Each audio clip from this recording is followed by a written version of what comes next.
All right, we are live on Facebook. So to get started, I want to thank everyone for joining us on the Zoom panel. Looks like we still are, it looks like we might have lost Judith, so we'll give her a few minutes to log in. And in the meantime, though, I will go ahead so what I'm going to do, because not everyone is here, I want to tell you just a little bit about the film, and I hope you did enjoy it, and a little bit about the panelists that are going to be joining us tonight for the Q&A here. Tonight, we're joined by Sharon Wilson, who's a fifth-generation Texan and who lived in Wise County, Texas, where fracking actually started, and she joined Earthworks in 2010. In 2014, she became a certified optical gas imaging thermographer, and she travels across the US now, making visible the invisible methane pollution from oil and gas facilities. And you can find out about her activities and what she's doing on her blog. It's texassharon.com. We also will be joined tonight by Casey Camp Hornick. She is the hereditary drum keeper of the Women's Scout Dance Society of the Ponca Nation in Oklahoma. The Ponca Nation is the first tribe in the state of Oklahoma to adopt the rights of nature statute, and to pass a moratorium on fracking on tribal lands. Judith is going to be joining us in just a little bit. She was here earlier. However, she might have dropped off. But when she is one of the protagonists that you saw in the film, she's a queer Mexican-American artist, interpreter, and organizer. And she's part of the core leadership circle for Another Gulf is Possible. She's for over 5 years. Hey, Judith, glad you can join us. I was just talking about you. So for the last 5 years, Judith has been fighting for the rights of her fence line community in Manchester, which is in Houston, in collaboration with Tejas, an organization here in the Houston area, Texas Environmental Justice Advocacy Services. And last year, she was named one of the GRIS.org's 50 Fixers of 2018. So we want to thank everyone for joining us. I did not, Casey, your granddaughter, I see that you're on there. Are you able to, she might want to introduce herself, but I'm going to turn it over to you, Casey, so you can open us up with a prayer, if you don't mind. All right, the person trying to join over here is the other Casey Hornick, a granddaughter named for me that has been part of Grandma's entourage traveling the world, and I always, my kind of funny joke is that all of the women in my family are undergraduates of MIT. They're matriarchs in training, and she's one of my prime leaders, and the one who is coming on tonight because granddaughter got called into work is my granddaughter's mother, masquerading under Casey Hornick over here. Her name is Madideche. She's named for my mother, and called Julie Hornick. She's my oldest child, and will be she is also the hereditary drum keeper who will step into my moccasins at the appropriate time. She also participated in a leadership position in many, many areas, including right now, she's the director of the Child Care and Development for the Oto-Missouri tribe. This is kind of a proud mama moment, so I'm hoping she can join us. We've had storms and bad reception here. So if you'll bear with me. I'm really sorry. I don't know if you all can hear me. I hear you, my girl. You can hear me. I can't see myself or anything, so I have absolutely no idea if I'm even on here or not. But I apologize for the delay in being able to get on, but we did have a major storm roll through just a little while ago, and I have a satellite internet here in rural Oklahoma, so everything's kind of off a little bit. Well, if you are able to turn your camera on later, we'll be very glad to have you join us visually. But if you can't, we understand. We'll talk with your voice. That'll be fine. All right, I want to take a moment here and join us together through Wakanda. Wakanda Khube, Majan Khube, Wiblaha Ehe, Wiblaha Mi, Miamba, Mikae, Ishagi, Wau Jinga, Shinga, Ni, Dachte, Khuya, Huhu.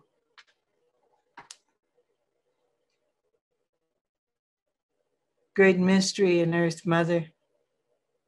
Want to say thank you for the Father, Son, Moon Mother, Star Nation, Four Legs, the deer, the eagle, the fish, the sacred water herself. I'm asking at this time as we come together that through our spirits that are connected through the great mystery and through the Mother Earth, that we all come together with one mind, one heart, and one spirit to share a way forward. We ask for guidance. We ask for clarity. We ask for love and humor to be able to come forth through this time and open a path to the future, at the same time recognizing the path from our ancestors. We ask if there are those who are sickly and pitiful, that they receive some energy. We ask a blessing on all those in mourning at this time, all of those that are thinking of us. We want to join with them at this time.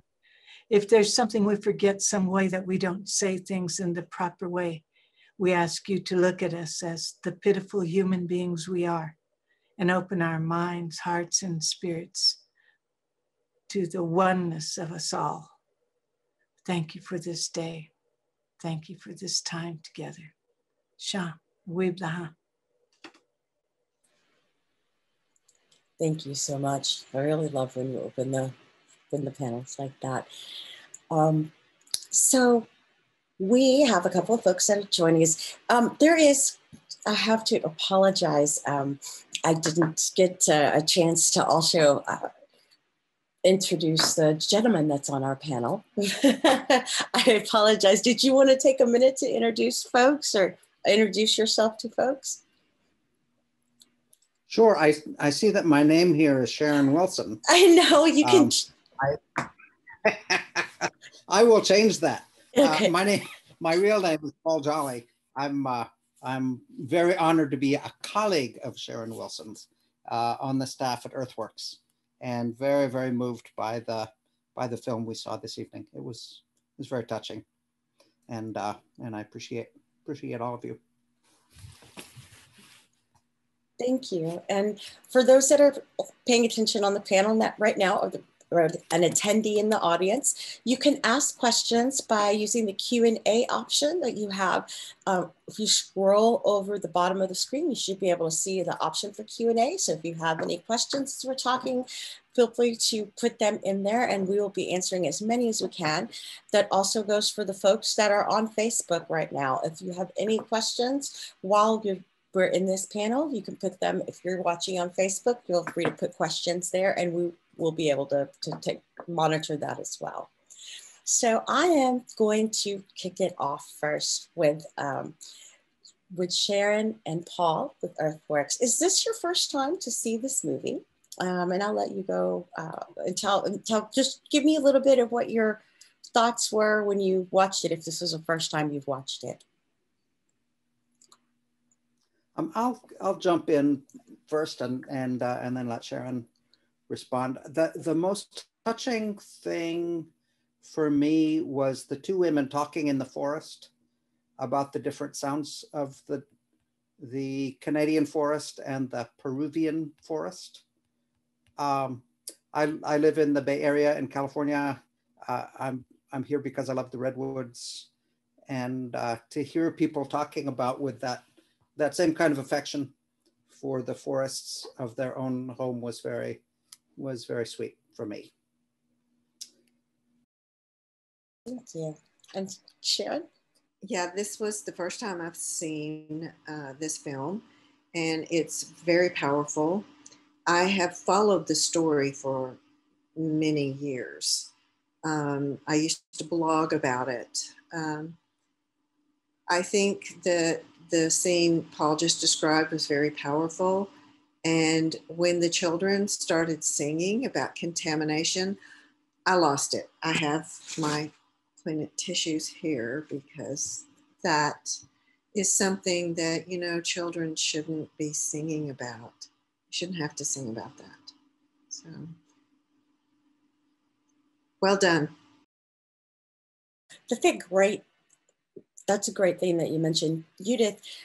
When I see this film, the song is actually stuck in my head because of the tune of this. How did you react, or how did you feel when you were hearing that out in the jungle when you were in Ecuador? Yeah, hey, good to meet all of you. This is my first time ever meeting Sharon, but I read about you and I followed up with your website. And yeah, you're an incredible lady. We should definitely meet in Texas. So would love to learn more about your story.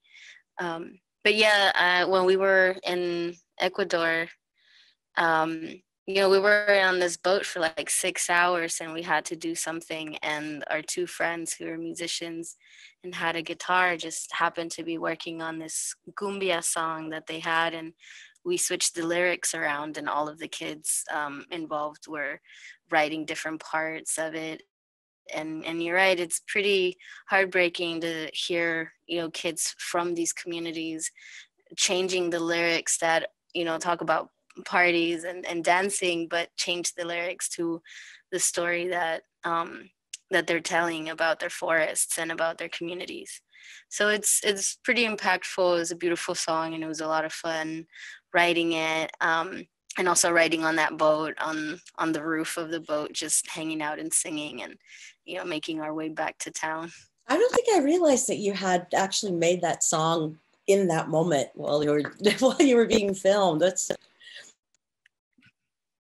so one of the questions that we get a lot, of course, are folks that watch the film and they want to do something and they don't know what their calling should be. I'm going to start with you, Casey, because I want you to talk a little bit about the rights of Mother Nature, the rights of nature, and tell us a little bit about that work, because that is one good way folks can start paying attention and participating, but also be aware that everybody has a different role. And I'm sure Casey will let us know about that. Yeah, thank you. First, I want to acknowledge Earthworks. And I'm really grateful that Earthworks has decided to take on the sponsorship of this evening's program. And I'm very honored to be on their board. They do some good work. And Sharon, it's great to see you. It's been a while since you were up in Oklahoma, but we good memories of being rowdy together, huh? It's during this time that Earthworks, Hillary Lewis actually came up here and went on that toxic tour with my son, Mikasi. And we of the Ponca Nation of the Manshte Ponca of Oklahoma, the Southern Ponca, are here as a result of forced removals.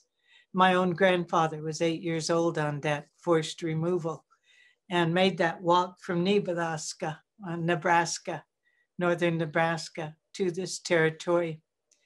And at that time, and no one spoke the English language. No one understood the concept of monies and buying and selling land. And we recognize what I say often now is that we're not here defending nature. We are nature defending itself, because we were part of the whole at that time. You know, we had that deep understanding that didn't need explanation or words to be able to convey something on a written piece of paper. My mother then was of the first generation born in captivity on a reservation. She was born in 1914.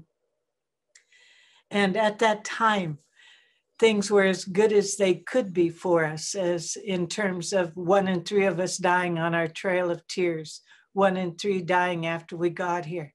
But things got worse and continued to slide downhill when the extractive industry moved into our territory. First was the land run, the Dawes Commission creating this situation where land could be bought and sold in individual ways rather than a communal home as we had always lived. We could no longer travel where we needed to travel when the earth got tired because of humans sitting on her. Then we'd move to the next village site. We covered over 200 million acres that the Poncas were caretakers of, 18 different village sites. And then we were put into North Central Oklahoma. The Bureau of Indian Affairs then opened our territory to the highest bidder. And not understanding the concept of land ownership, oftentimes we would sign a piece of paper in trade for a plow or seeds, not realizing that that would be the end of the ability to manage that own little piece of land and grow our gardens for our people and hunt the deer and fish. Eventually, jumping forward a century in time, we're completely engulfed and surrounded by ConocoPhillips, now Phillips 66, tank batteries, fracking, injection wells, poisoning the water, the air, and the earth. And from that viewpoint, as our people, my family, had always been what is now called activists, what we considered caretakers, protectors, defenders. We began to look at ways to how do we protect our folks from this encroachment of actual poisoning of the generations, killing of our people through environmental genocide, cancers, cardiovascular disease, autoimmune diseases. And I learned of this rights of nature in Ecuador, traveling down there and listening to the indigenous people there and also to New Zealand around anyway. And I now work with the Global Alliance for the Rights of Nature. And the Ponca moved into deciding that we could create a statute, we being the council, I was on the council at that time, that would reflect our original teachings in saying that if these companies continue to infect and kill all living things, then we would take them to the Ponca court, not state or federal, but to our court, and say, nature has rights. We are nature. And you are killing us by killing the sacred water, air, and earth, and the plant life. And so the rights of nature came into being. I'd like to say, that we are co-creators of that thought form, and then had a good attorney that helped us put it onto a piece of paper. The same with the ban on fracking and injection wells.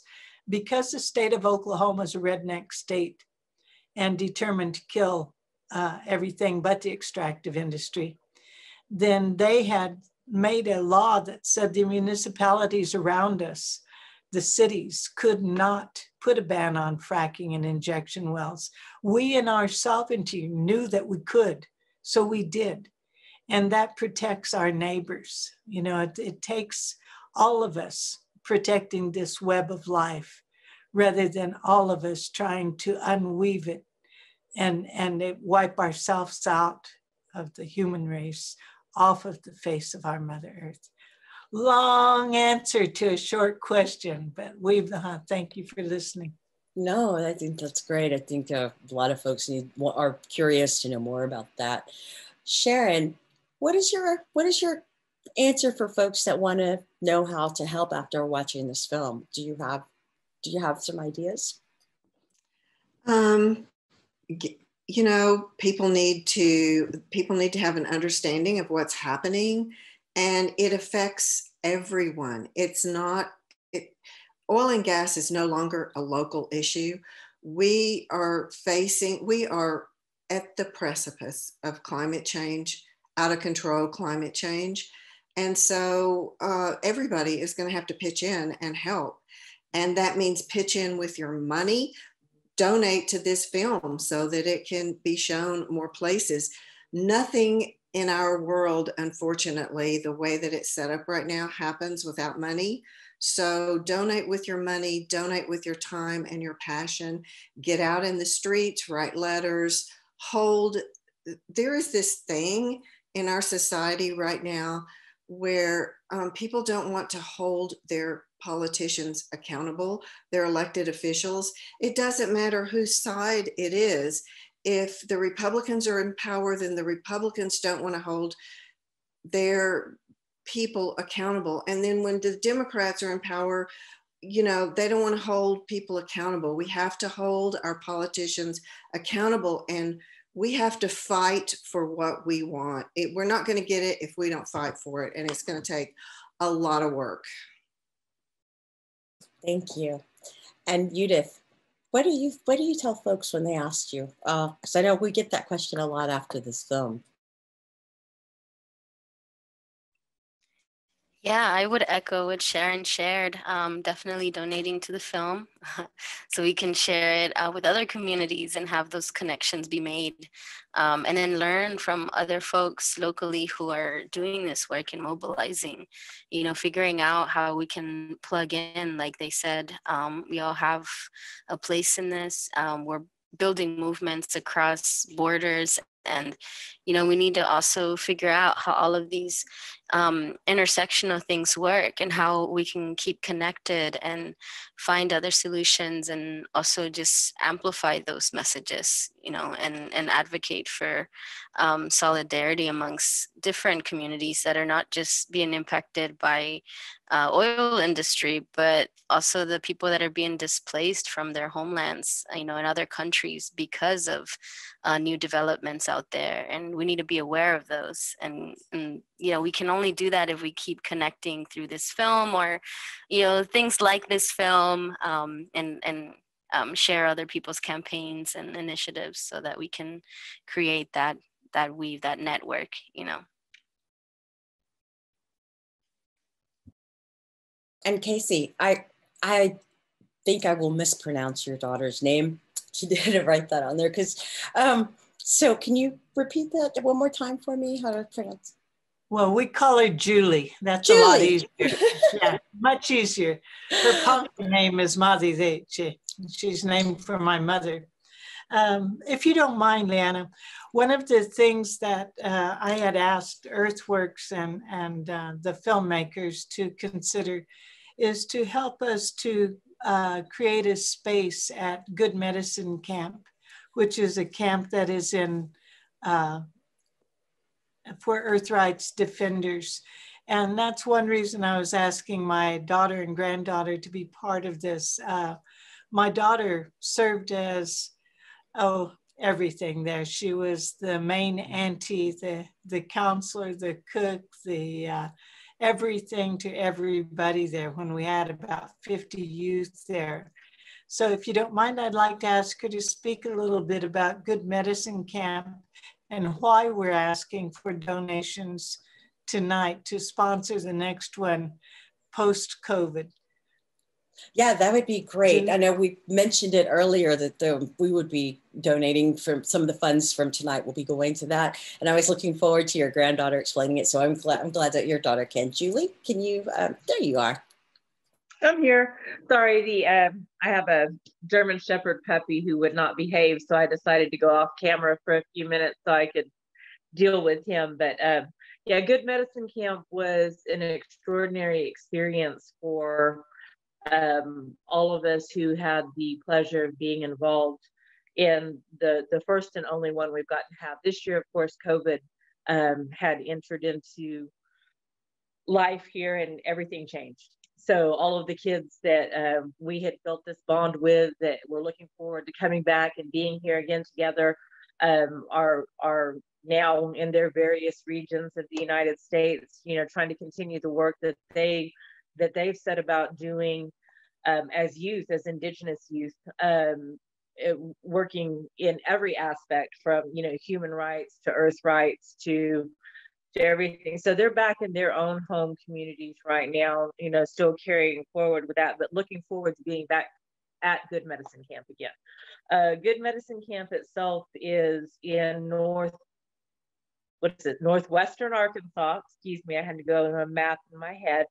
And it sits on land that was historically, ancestrally sacred to all of us. You know, we didn't live in these places where we had these waters and stuff, these sacred waters and stuff, because we knew innately that to live there, we were going to contaminate.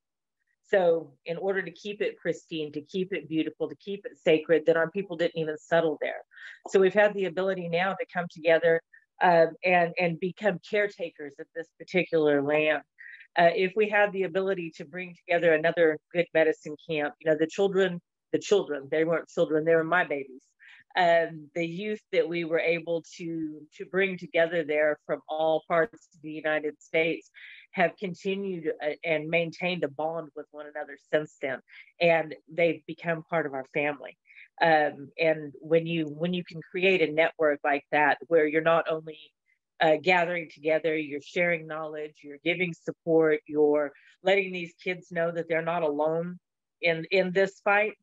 And that there's a lot of people that they can look to and to lean on, and, you know, things like the Condor and the Eagle shows them that it's not even just our fight. This is international. There are youth, there are people, this is an issue that's happening, you know, worldwide, where a lot of our kids that came to Good Medicine Camp had never been anywhere besides their own little communities that they were at. So being able to raise the funds and bring them together into this place, then they got to see that they weren't the only ones that were facing these issues. They got to take the knowledge, they got to take the training, they got to take the experience, and they got to take the love back to where they came from. So.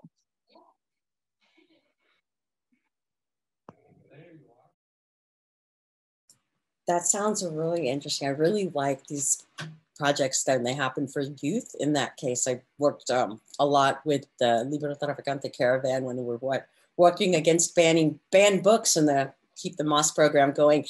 But last but not least, Paul, what do you say to folks when they ask you what they can do, how they can participate in the climate justice movement?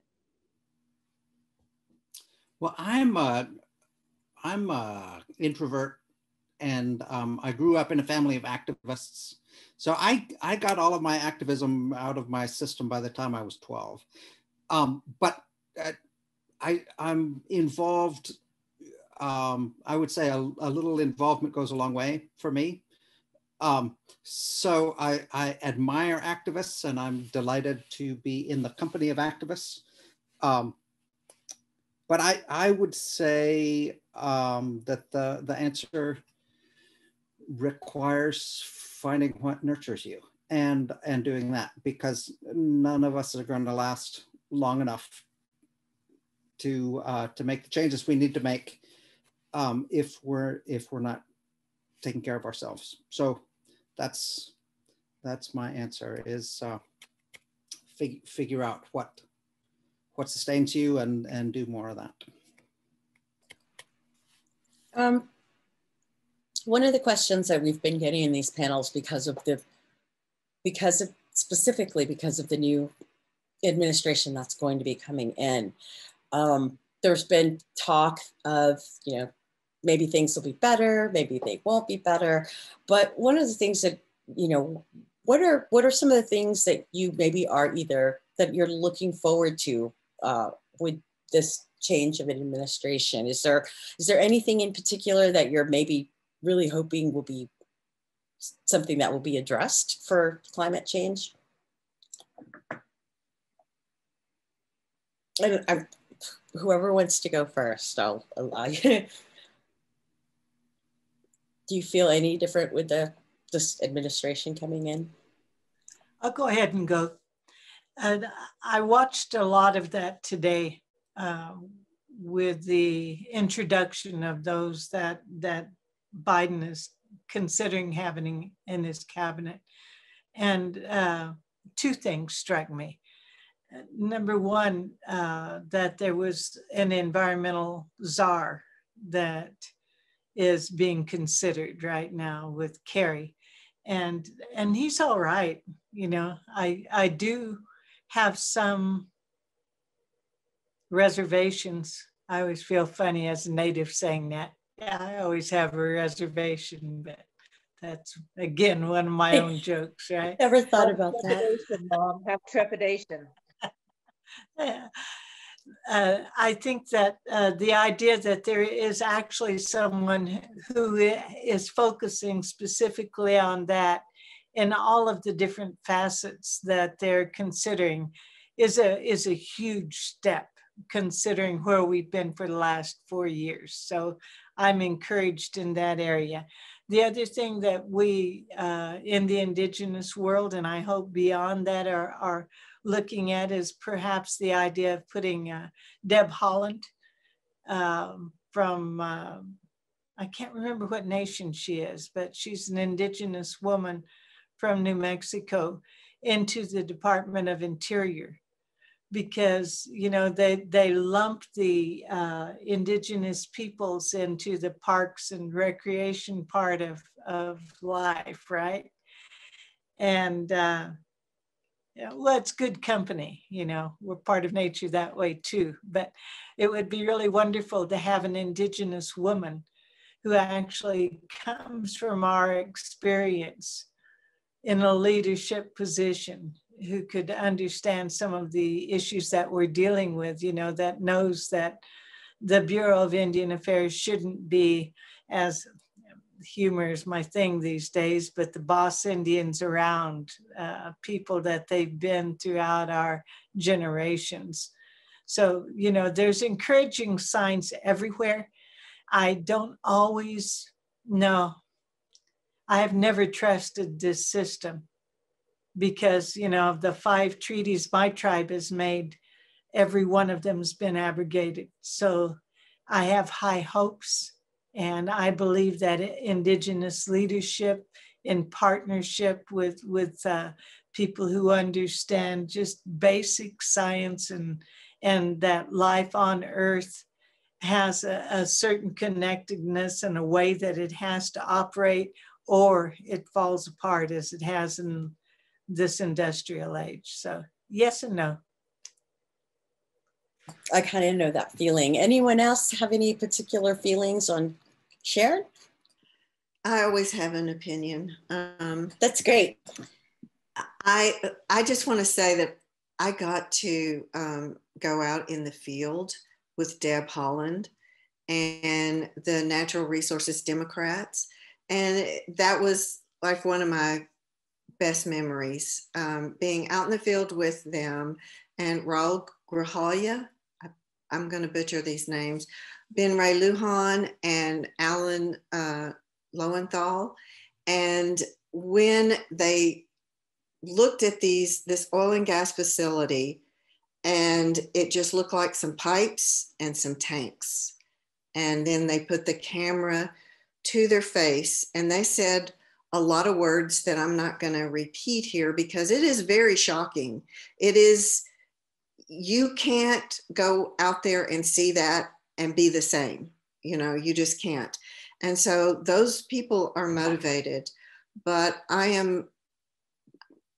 think that Americans have this problem with people we hire at the poll to run our country. And there's this hero worship thing. And you can't criticize whoever's in office. And I'm very I'm very concerned that the actions this administration wants to take will not be enough, because we need, I mean, we are at the precipice. We need some very strong, unprecedented action. And Carrie is about cap and trade and things like that. So that's why I think that we have to be very vocal and push very hard. No matter if people tell us to shush, I'm not going to be shushed. We need to just keep on. Thank you. Yes, we don't want you to be shushed either. Anyone else have any comments on the upcoming administration? Don't feel like you have to say anything if you don't want to. Judith, you look like you're ready to say something. I was just gonna, no, I was gonna just, yeah, just say how much of a crazy show it's been, but I'm actually excited, for this change, and even if it's gonna be chaotic, I'm ready to see that, radical shift in people too, and waiting to see these like folks that are meant to be in office right now. We have a first transgender woman. We have openly gay folks in Congress. So like there's a whole shift of people that are coming into office and in power. And I'm kind of just ready to see what that looks like, because 2020 just needs to end. And we need to stay vigilant about what is going on. I think somebody mentioned that in the chat as part of one of their answers, but it's true. We need to be even more vigilant about who's who and what's going on, and setting up some type of like local governance, even outside of who's elected, and figure out a different collective way to bring back community power and community driven power.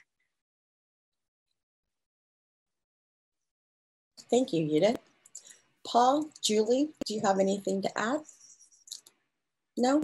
Julie? Yeah, for a second.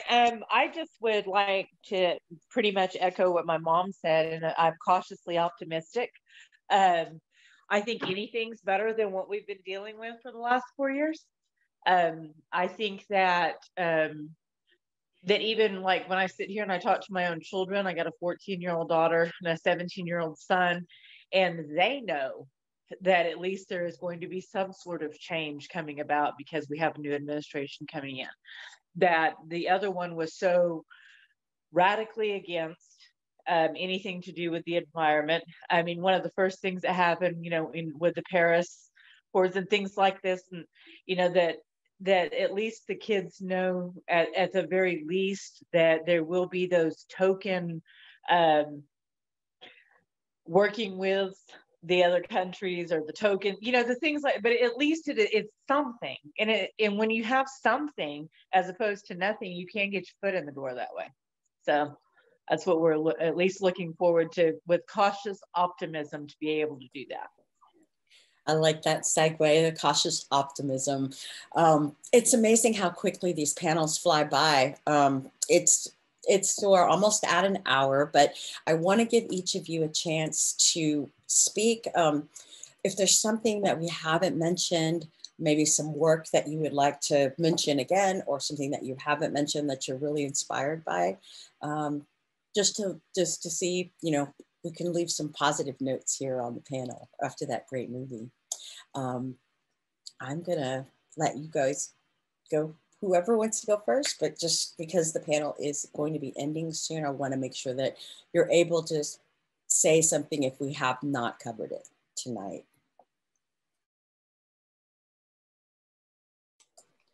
I'm going to go ahead again.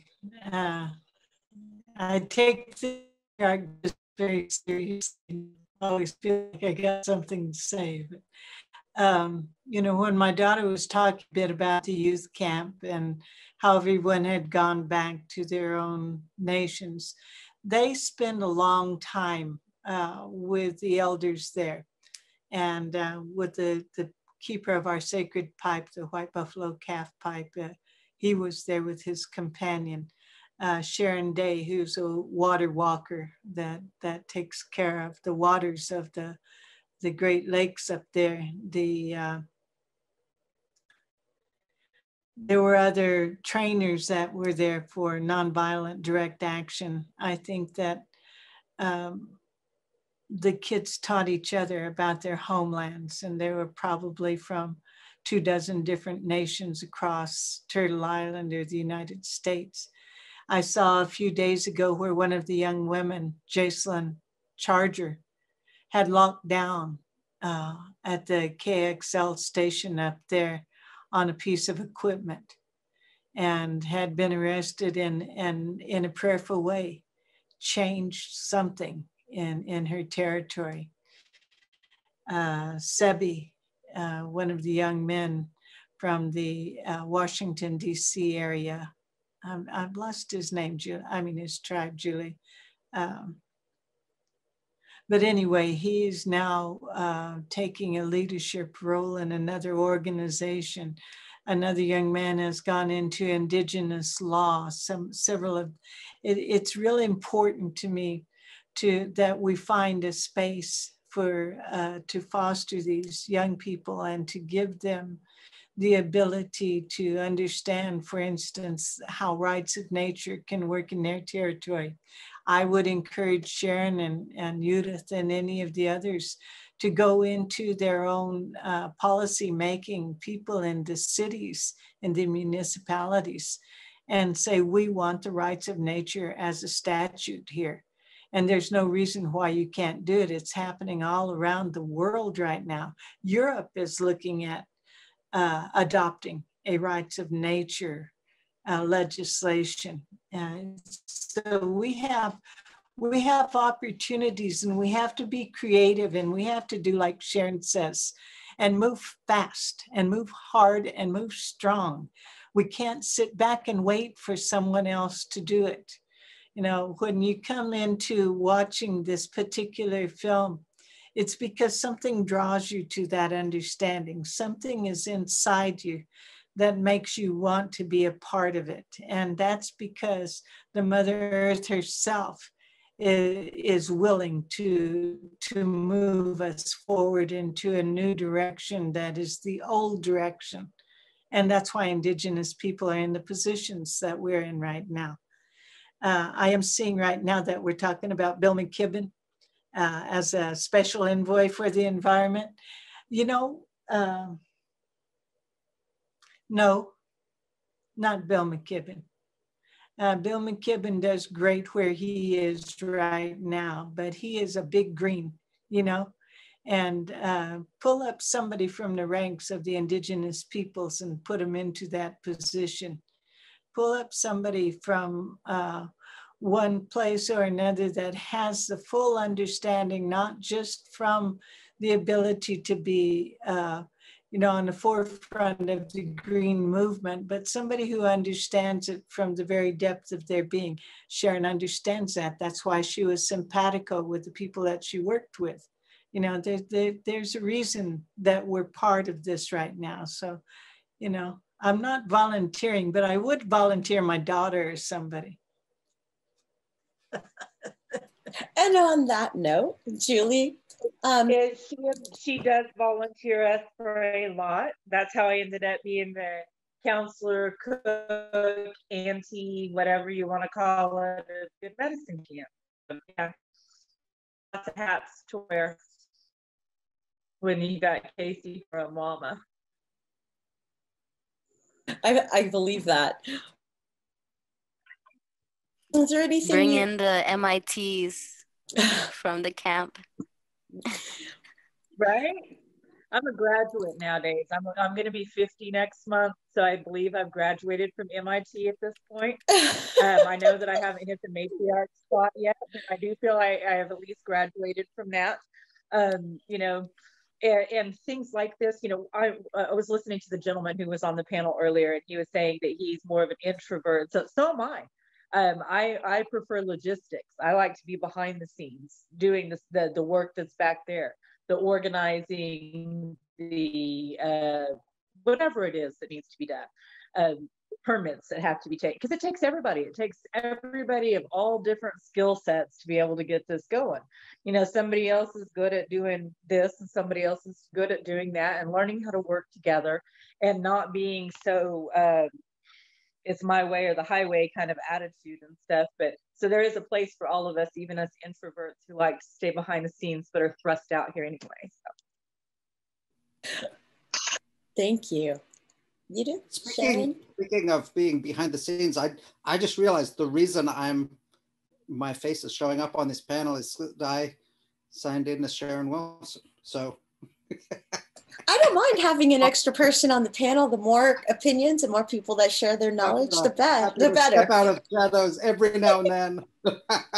And I'm always glad to, thank you so much. I'm always glad to spend time with you, Paul. I'm gonna go next because tornado warnings, the sirens are going off, and I've sort of lost the train of my thoughts here. But I think the only reason, I think the Bill McKibben was, if they're going to have another white man, they should have, you know, it wasn't let's have Bill McKibben. It's, yeah. So I agree. I think Casey Camp would be good in that position. We're volunteering you. You know, I've lost my train of thought. I was going to say something about how I want everyone to see through my lens, because, you know, if you see through my lens, you realize how much the oil and gas industry has lied to the American public for decades. I mean, it just hits you. And so that's what I would like, is to be able to get those images out in a much bigger way than, you know, being in MSNBC one time and having a big splash and then everyone goes back to their life. I want to find a way to have those images out there and let people know that, you know, you've been lied to for a really long time, and it's time to pivot and go the other direction, because we are sure headed the wrong way right now. And thank you for having me. Well, thank you both for, you know, for hosting this event. And Judith, again, last but not least, you're going to close us out. Any thoughts and final thoughts for tonight's panel? And again, I'm thanking everyone for joining us, of course, and for your time. Yeah, no. Thank you, Liana, for your moderation skills, and thank you everyone too for coming here, and Sharon, to you especially. You're braving out this tornado. I'm terrified of them, so I would not be present if I was in your position. But thank you for being here, and Casey, it's always an honor to learn from you, and I definitely want to keep talking about how we can support the rights of nature legislation at the local level.